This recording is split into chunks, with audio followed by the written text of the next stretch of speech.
पढ़ने वाले बहुत एक इंटरेस्टिंग टॉपिक, जो कुछ भी यहाँ पर होता है, जो कुछ भी हम लोग देखते हैं, जो कुछ भी देख रहे हैं, सब कुछ वहाँ पर काम आएगा। जैसे वहाँ पर देखा जा रहा है वो पेज पलट रहा है, यानी कि पेज पलटना, वो देखना, वो क्या होता है, सुनना, बोलना, बात करना, दौड़ना, मतलब सब कुछ क्या हो रहा है, इसमें कुछ ना कुछ एक्टिविटी हो रहा है, नहीं हो रहा है? बिल्कुल एक्टिविटी हो रहा है, सब कुछ एक्टिविटी हो रहा है। तो आज भी एक ऐसे टॉपिक के बारे में पढ़ते हैं जिसके बिना क्या होता है, अगर इंग्लिश ग्रामर का बात किया जाए, उसका एक सेंटेंस के बारे में बात किया जाए तो वो सेंटेंस बन ही नहीं सकता है। एक ऐसा टॉपिक के बारे में बात करने वाले हैं जिसके बिना क्या होता है, कोई भी सेंटेंस बनाना नामुमकिन है, सेंटेंस कंप्लीट हो ही नहीं सकता है। तो ऐसा टॉपिक पढ़ते हैं, उस टॉपिक का नाम क्या है, वर्ब। अब क्या होता है, वर्ब क्या होता है, तो इसके बारे में हम लोग तो डिटेल से जानेंगे, लेकिन इसके बारे में जान लेते हैं कि वर्ब क्या होता है। इंग्लिश ग्रामर का अगर कहा जाए तो रीड है।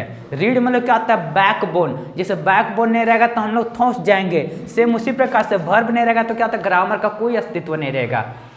एक और एग्जाम्पल दिया जा रहा है कि वर्ब का क्या अहमियत है, उसको क्या कहा जाता है, हाँ, अहमियत है। तो वर्ब का क्या अहमियत है, इससे भी आप लोगों को पता चलेगा। जैसे मान लेते हैं एक गाड़ी है, गाड़ी में जिस प्रकार से इंजन होता है, इंजन के बिना क्या होता है, गाड़ी खटारा है, सेम उसी प्रकार से क्या होता है, इंग्लिश ग्रामर में अगर वर्ब नहीं रहेगा तो इंग्लिश ग्रामर क्या होता है, खटारा है, मतलब कुछ भी नहीं, उसका कोई काम नहीं है। सेम उसी प्रकार से क्या होता है, एक मोबाइल लीजिए, मोबाइल में क्या होता है, अगर उसका फीचर्स नहीं रहेगा, उसका क्या होता है, प्रोसेसर निकाल दीजिए, क्या निकाल देना, प्रोसेसर। उसके बाद मोबाइल का यूज करके देखिए, कुछ भी उसका यूज होगा, नहीं होगा। लेकिन सेम उसी प्रकार से वर्ब भी क्या है, एक इंग्लिश ग्रामर का है, प्रोसेसर है, उसी के बिना क्या होता है, ये कोई भी हम लोग ग्रामर का कोई भी काम हम लोग कर पाते हैं, मतलब सेंटेंस बना पाते हैं। तो इससे तो हम लोग को पता चल पाया होगा कि वर्ब जो है हमारे लिए कितना इंपॉर्टेंट है। मतलब ग्रामर, इंग्लिश ग्रामर का अगर जहाँ तक बात किया जाए तो वर्ब कितना इंपॉर्टेंट है, इससे पता चल गया होगा। तो आज का टॉपिक भी हम लोग के लिए क्या है, वर्ब है। तो शुरू करते हैं, हम देखते हैं। तो यहाँ पर डेफिनेशन कुछ इस प्रकार से लिखा गया। पहले डेफिनेशन को समझते हैं कि आखिर किसके बारे में बात किया गया, आखिर क्या बात किया गया है, क्या बोला गया, इसका मतलब क्या हो रहा है, इसके बारे में डिस्कस कर लेते हैं। उसके बाद समझेंगे कि आखिर वर्ब क्या है। तो यहाँ पर क्या लिखा हुआ, a word which shows some activity और बीइंग हैपन, उसी को क्या कहा जाएगा, वर्ब कहा जाता है। तो देखते हैं इसमें क्या लिखा हुआ, एक ऐसा वर्ड जिससे क्या होता है, कुछ एक्टिविटी दिखता हो, क्या दिखता हो, काम, कोई भी काम। जैसे क्या होता है, दौड़ना, खाना पीना, गाना, नहाना, रोना, यानी कि क्या हो रहा है, इसमें कुछ ना कुछ एक्टिविटी दिख रहा है, कुछ ना कुछ काम दिख रहा है। तो ये क्या हो गया, वर्ब है। क्या है ये, वर्ब। इसका मतलब क्या हो गया ना, इसका मतलब ये हुआ कि जो भी क्या होता है, कुछ भी काम कर दे, हम लोग लिख रहे हैं, एक काम हो गया, बोल रहे हैं, ये भी एक काम हो गया, दौड़ना, ये भी एक काम हो गया, यानी कि सब के सब क्या होता है, ये एक्टिविटी हो रहा है, उसी को क्या कहा जाएगा, वर्ब कहा जाएगा। लेकिन आगे जैसे हम लोग पढ़ते हैं, और बीइंग हैपन, यानी कि इसका मतलब क्या होता है, यानी कि इसका मीनिंग भी तो कुछ होता होगा। तो इसका मतलब क्या होता है, होना, कुछ भी चीज होना, मतलब कुछ भी चीज है, उसको क्या कहा जाएगा, वर्ब कहा जाएगा। जैसे बोलेंगे यह चौक है, यह चौक है, मतलब क्या होता है, ये होना है, इसका क्या होता है, प्रेजेंस ही दिखाता है कि नहीं, ये भी एक प्रकार का वर्ब है। यह चौक है, इसका प्रेजेंस मतलब क्या होता है, वह वहां है, इसमें क्या कोई काम हो रहा है क्या, अगर कुछ काम होगा वो एक्टिविटी को शो करेगा, कुछ काम होगा वो एक्टिविटी को शो करेगा। लेकिन जब प्रेजेंस है, मतलब क्या होता है, प्रेजेंट वहाँ है, मौजूद है, वो क्या होता है, ऑफ बीइंग हैपन, मतलब क्या होता है, रहना, मौजूद होना, रहना, यही क्या हो जाता है, वो क्या होता है, ये भी एक प्रकार का वर्ब है। जैसे बोला जाएगा ब्लैक बोर्ड है, यह एक ब्लैक बोर्ड है, ये होना क्या दिखा रहा है, ये भी तो एक प्रकार का वर्ब है।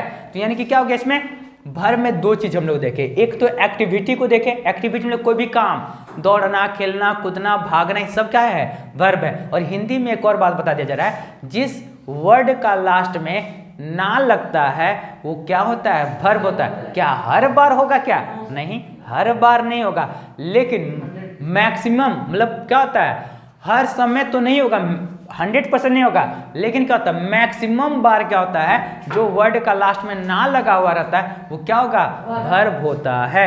अब यहाँ उसी प्रकार से ये तो एक्टिविटी को दिखा रहा है, लेकिन जब कुछ भी चीज मौजूद है तो उसमें क्या जगह बीइंग हैपन, मतलब होना भी क्या है, एक प्रकार का वर्ब है। यानी कि क्या होता है, वर्ब को हम लोग दो भाग में कैटेगराइज कर सकते हैं। कितने भाग में बांट सकते हैं? दो भाग में। यानी कि क्या होता है, एक एक्टिविटी को दिखाता है वो होगा, और दूसरा क्या होता है जिसमें क्या होता है कुछ चीज मौजूद हो उसको लिखा जा सकता है। यानी कि इसके बारे में हम लोग पढ़ सकते हैं। तो पहला जो होता है मेन वर्ब होगा। दो भाग में जब बांटेंगे तो क्या होगा, पहला क्या होगा मेन वर्ब, और सेकेंड जो होता है ऑक्सिलरी वर्ब और हेल्पिंग वर्ब।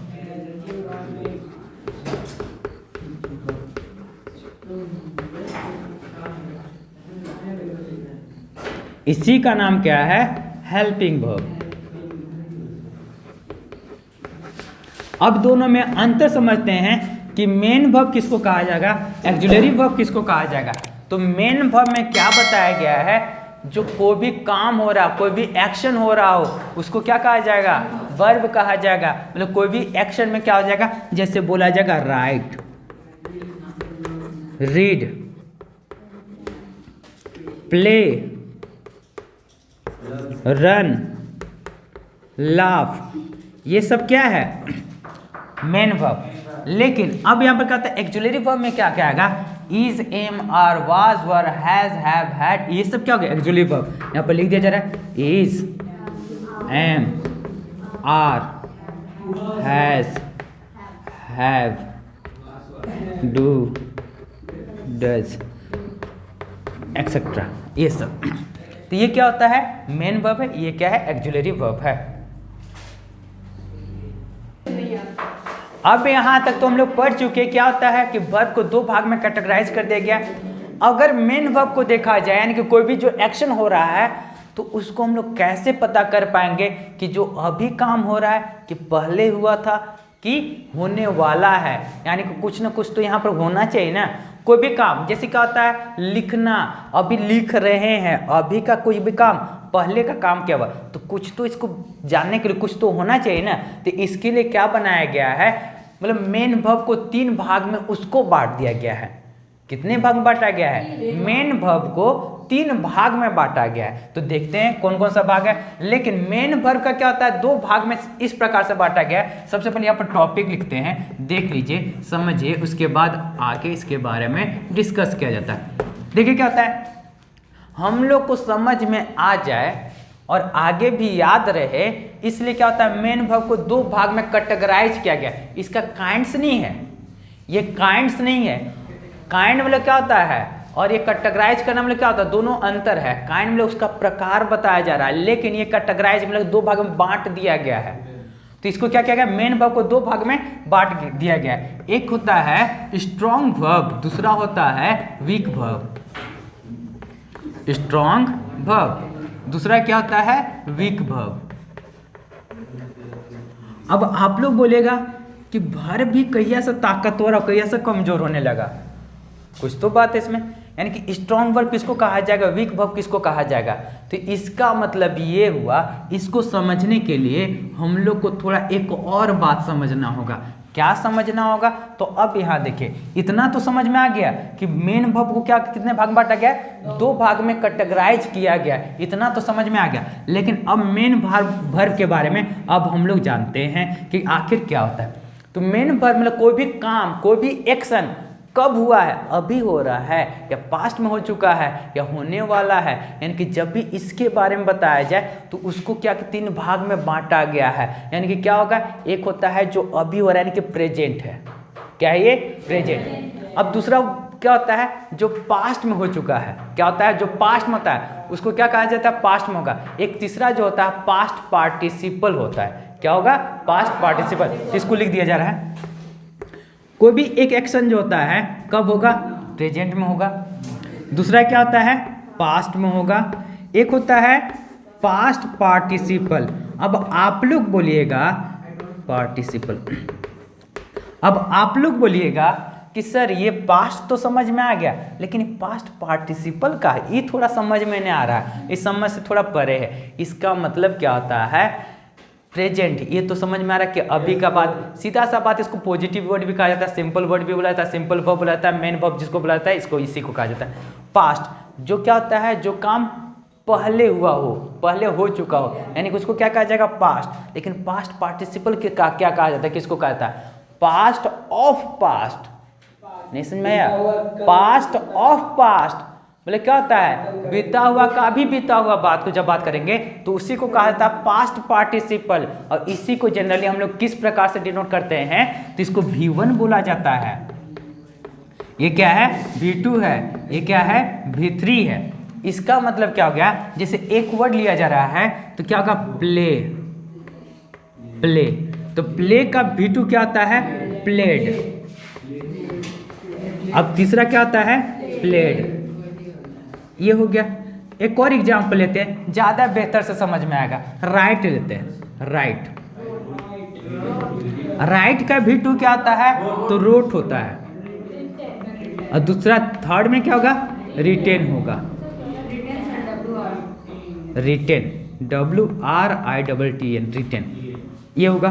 तो यानी कि क्या होगा, ये जो V1 V2 V3, अब आप लोग बोलेंगे V4 भी तो कुछ होता था सर, ING। अरे होता कुछ नहीं, वो कुछ भी नहीं होता, ना V4 ना V5 कुछ नहीं होता। हम लोग अपना सुविधा के लिए उसको V4 बना दिए हैं कि V4 में ING लगाएंगे, याद रहेगा। कहीं पर ग्रामर में बताना रहेगा तो हमेशा क्या होता है कि ING फॉर्म, तो उससे अच्छा बेहतर कि V4 उसको लोग बना दिया जाता है। तो अपने सुविधा के लिए उसको बनाया गया, एक्चुअली होता नहीं है, होता बस इतने तक V3 तक है। और V5 में बोला था कि नहीं, V5 में S या ES ऐड करते हैं, अरे वो सब होता नहीं, V4 V5 है ही नहीं, वो है ही नहीं। बस हम लोग अपने सुविधा के लिए वैसा बनाए हुए हैं कि हम लोग को क्या होता है, सभी फॉर्म याद रहे, इसलिए। ठीक है, तो अब यहाँ पर आगे देखते हैं, ये क्या होता है, प्ले। इफ प्रेजेंट में है, इसी का पास्ट करते हैं तो क्या हो जाएगा, प्लेड, और इसका V3 करते हैं, प्लेड। और यहाँ राइट, रोट, रिटेन। अब आप लोग थोड़ा ध्यान से देखिएगा, इसमें क्या होता है, ED कर दिए, चेंज कर दिए तो क्या होता है, V2 V3 बदल गया। लेकिन इसमें पूरे वर्ड को बदलना, लिखना पड़ जा रहा है, चेंज करना पड़ेगा नहीं पड़ रहा है। तो अब यहीं से आपको ये कॉन्सेप्ट समझ में आएगा, यानी कि क्या होता है, जो वर्ड में ED लगाने के बाद V2 में चेंज हो जाए, ED लगाने के बाद V3 में चेंज हो जाए, उसी को क्या कहा जाता है, वीक वर्ब। क्या कहा जाएगा, वीक वर्ब। और स्ट्रॉन्ग वर्ब किसको कहा जाता है, जिसमें पूरे वर्ड को बदलना पड़ जाए। जब पूरा वर्ड जब बदलेगा ना, उसको क्या कहा जाएगा, स्ट्रॉन्ग वर्ब कहा जाएगा। जैसे एक एग्जाम्पल लिया जा रहा है, आप लोग बताइएगा, EAT, इट। जब इट का क्या होता है, पास्ट हम लोग लिखते हैं तो क्या होता है, एट होता है। अब इसका पास्ट लिखेंगे, पास्ट पार्टिसिपल, तो ईटेन होता है। तो ये क्या होना चाहिए, स्ट्रॉन्ग वर्ब होगा, सिंपल सा बात, स्ट्रॉन्ग वर्ब होगा। लेकिन अगर एक वर्ड ऐसा दिया जाए, अब आप लोग बोलिएगा कि ये कौन सा कैटेगरी में आएगा, रन है। रन का V2 क्या होता है, रैन, और V3 क्या होता है, रन, फिर से आ जाता है। यानी कि क्या होगा, इसमें क्या होगा, स्ट्रॉन्ग होगा या वीक होगा, यानी कि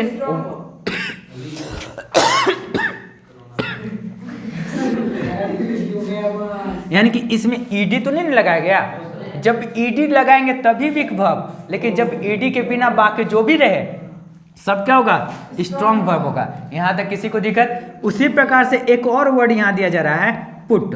दिख रहा है कि नहीं दिख रहा है? Yes, sir, दिख रहा है। हाँ, पुट। तो पुट का V2 क्या होता है, पुट का V2 क्या होता है, पुट का V2 पुट ही होता है। और V3 भी क्या होगा, पुट होता है। ये क्या होता है, ये क्या होगा, स्ट्रॉन्ग होगा या वीक होगा, तो ये भी स्ट्रॉन्ग होगा। क्यों होगा, हमको सिर्फ ये देखना है, ED से जो चेंज होता है बस उसी को वीक वर्ब कहा जाता है। नहीं तो क्या होगा, बाकी सभी वर्ड क्या होता है, स्ट्रॉन्ग वर्ब होता है। तो यहाँ पर कुछ कुछ और भी दिख रहा होगा कि V1 V2 V3 के सभी फॉर्म में लिखा गया है। आप लोग भी उसे जरूर याद कर लीजिएगा। बाकी जो कल जो बताया जाएगा इसके बारे में, नेक्स्ट क्लास में जो बताया जाएगा वो ज़्यादा बेहतर समझ में आएगा। जैसे हम लोग इस अभी जो पढ़ रहे हैं, बस इसका क्या होता है, वर्ब का ऊपर ऊपर का भाग को पढ़ रहे हैं, उसका भी काइंड्स में नहीं है। जैसे ट्रांजिटिव वर्ब किसको कहा जाता है, इंट्रांजिटिव वर्ब किसको कहा जाता है, ये सब हम लोग नेक्स्ट क्लास में देखेंगे कि आखिर ये सब क्या होता है। ट्रांजिटिव में क्या होता है, अब जेरेंट किसे कहा जाता है, इन्फिनाइट किसे कहा जाता है, तो इस सभी के बारे में डिटेल में हम लोग अगले क्लास में पढ़ेंगे। बस अभी वर्ब आखिर क्या था, बस ये कॉन्सेप्ट समझ में आए, इसके लिए इसके बारे में बताया गया था।